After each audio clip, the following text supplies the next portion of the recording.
What if doing the right thing makes you weak? What if your morals get you fired, betrayed, or beheaded?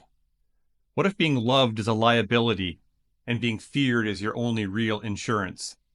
That's the Prince. It's not about how to be good, it's about how to win.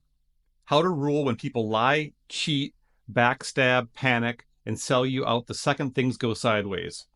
Forget Plato's Philosopher Kings. This is survival, Renaissance edition. No ideals, no utopia, just strategy. If Plato was the dreamer, Machiavelli is the wake-up call.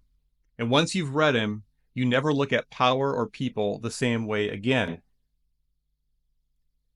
Welcome to The Great Conversation, the series where we break down the books that shaped Western civilization and still shape the way we think, lead, and argue today. If you're new here and wondering what this series is all about, check out episode 0, a short intro to the big thinkers and ideas behind the Western canon. Link in the notes below. Today's book, The Prince, by Niccolò Machiavelli. A little black book for people who plan to take charge and know they might get stabbed in the back. Niccolò Machiavelli was born in Florence in 1469. Not a noble, not a priest, just a sharp, observant guy with a mid-tier government job and a front-row seat to political carnage. Italy at the time was chaos wrapped in elegance.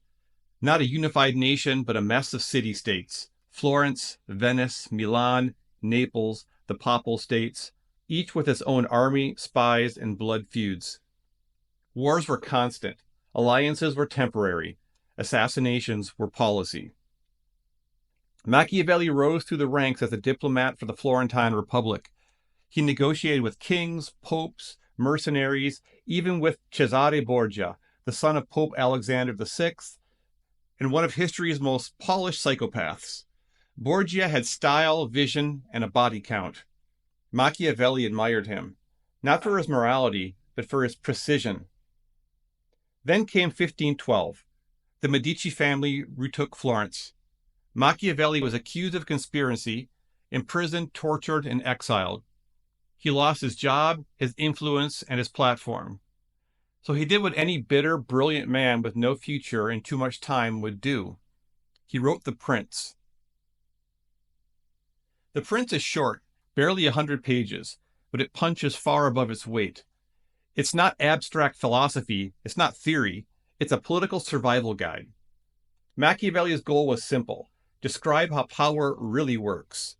Not how it should work, not how priests or philosophers pretend it works, but how it actually functions in the messy, treacherous world of politics. He dedicated it to Lorenzo de' Medici, yes, a member of the same family that had ruined his life. Some think it was a job application. Others think it was a subtle middle finger. Either way, The Prince became one of the most controversial and influential books ever written. So what are the key ideas? The first is that most people are weak, selfish, and short-sighted. Machiavelli writes, men are ungrateful, fickle, false, cowardly, covetous. This is where Machiavelli starts, with human nature, and it's not a Hallmark card. People will betray you if it helps them and they think they can get away with it. Loyalty, conditional. Gratitude, fleeting.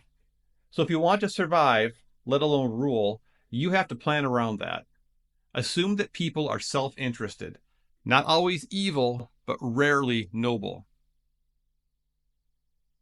Machiavelli writes, a prince must learn how not to be good, and to use this knowledge as necessity requires.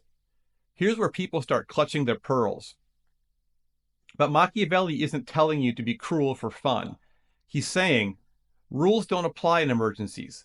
If your enemies are playing dirty and you insist on playing clean, you're not virtuous. You're extinct. Kindness is great when it works, but sometimes mercy causes more harm than punishment. Leadership means hard choices, and sometimes that means lying, breaking promises, even killing, if that's what stability demands. Machiavelli writes, it's much safer to be feared than loved if one must choose. Why? Because love is voluntary. Fear is reliable. People will say they love you until it costs them something. Fear creates boundaries. It prevents betrayal.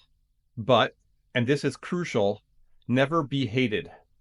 A prince must endeavor only to avoid hatred. Fear and respect makes control. Fear and hatred, rebellion. So the trick is not cruelty, it's calibrated force. He writes, everyone sees what you appear to be, few experience what you really are. In politics, optics win. People don't follow your inner virtue, they follow your image. So Machiavelli says, fake it. Appear generous, even if you're hoarding money.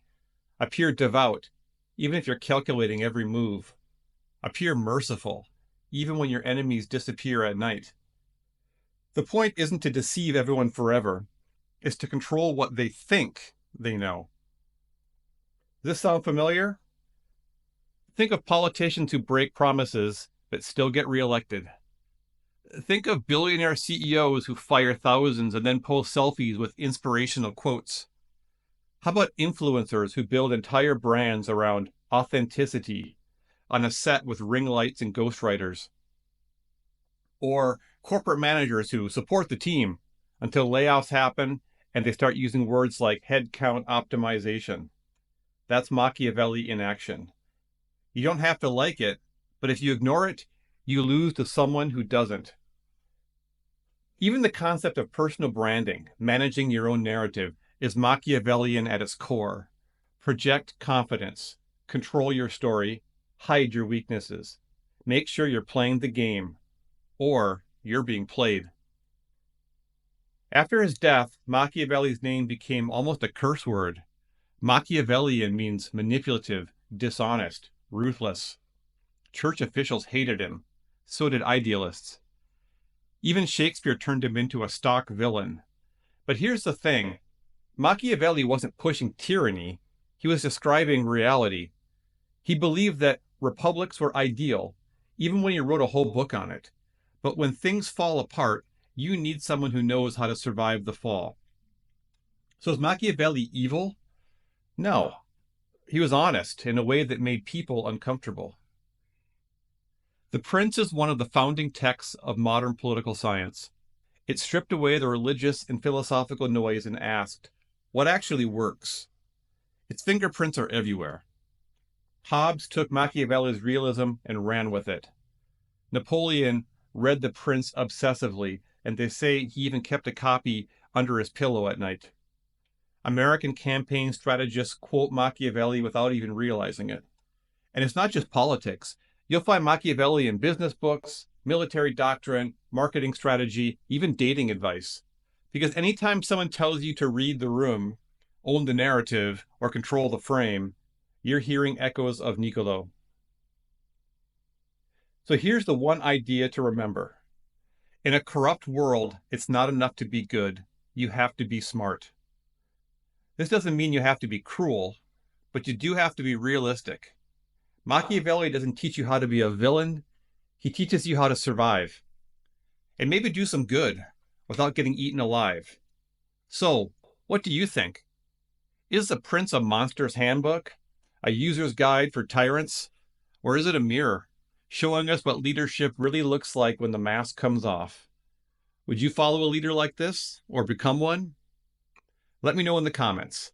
And if you want more cold truths, radical books, and dead thinkers who still read you better than your own therapist, well, subscribe to The Great Conversation. I'm Wadu, coming to you from beautiful Paris. I'll see you in the next one.